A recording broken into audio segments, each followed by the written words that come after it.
नमस्ते, मैं सिमरन कौर आपके साथ डीपीएल न्यूज से बढ़ते हैं ताजा खबरों की ओर। महिला अधिवक्ताओं के लिए सुरक्षित वातावरण बनाया जाएगा।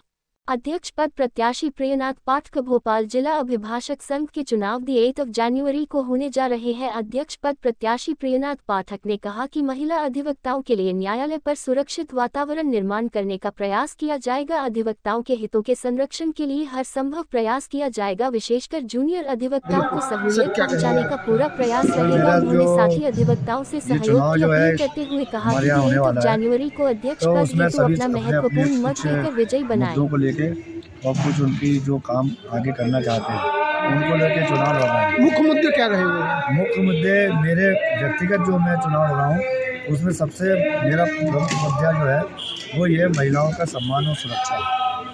अधिवक्ता संघ में अभी जो पिछले कुछ दिनों से देखा जा रहा है परिसर के अंदर और शहर में महिला अधिवक्ताओं को सुरक्षा और वो सम्मान प्राप्त नहीं हो पा रहा है जिसके कि वो अधिकारी है।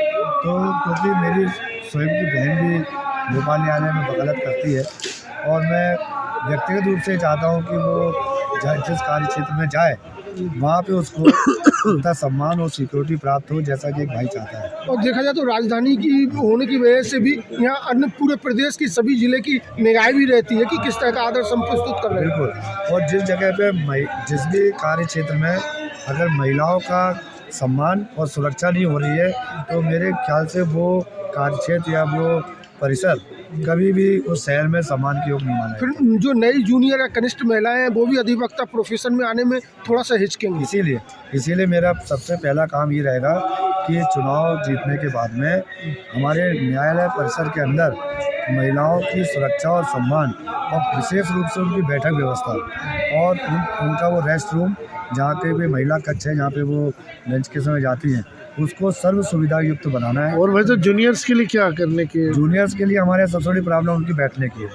तो मेरा ये मानना है कि अगर अधिवक्ता संघ 18 से 20 हज़ार रुपये उनसे उनके नामांकन का शुल्क लेती है तो ये कार्यकारिणी की नैतिक जिम्मेदारी होती है कि उनके लिए बैठक व्यवस्था करके दें। और वैसे स्टाइपेंड्स को लेके काफ़ी प्रॉब्लम्स आ रही है और जब भी पिछले भी अध्यक्ष अभी तक बने हैं वो हमेशा कहते हैं कि स्टाइपेंड हम जूनियर्स को और ये सब उसके बाद कुछ हो नहीं पाता है। देखिए ये जो मुद्दा जो है ना किसी जिले सरकार का नहीं है, जिला अधिवक्ता संघ इसमें कुछ नहीं कर सकता है, ये पूरे प्रदेश का मामला है और ये राज्य अधिवक्ता परिषद के अंतर्गत आता है। तो हमारे जो भोपाल की भी राज्य अधिवक्ता परिषद के सदस्य हैं और अब वो इस बार चुनाव में भी उम्मीदवार हैं तो हम लोग तो उनसे हमेशा निवेदन करते हैं कि जो भी मुद्दा चाहे वो अधिवक्ता संरक्षण अधिनियम के मामले में हो, भोपाल में हाईकोर्ट बेंच का मामला हो, पेंशन स्कीम हो, ये मुद्दे जो हैं जब तक राज्य अधिवक्ता परिषद में नहीं उठेंगे और राज्य अधिवक्ता परिषद पूरे मध्य प्रदेश के अधिवक्ताओं को साथ में लेके अगर हड़ताल नहीं करेगी या विरोध प्रदर्शन नहीं करेगी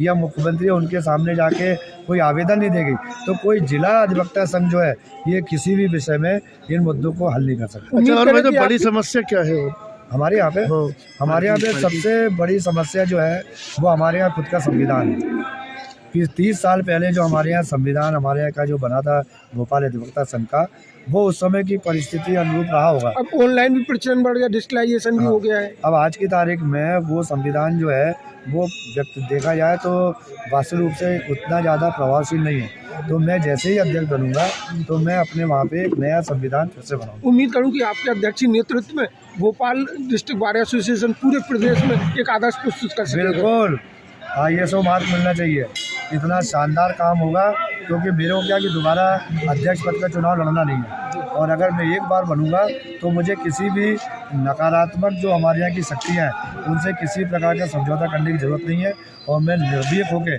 और आम अधिवक्ता के हित के लिए जो भी अच्छे कार्य हो सकते हैं वो जरूर करूँगा। धन्यवाद।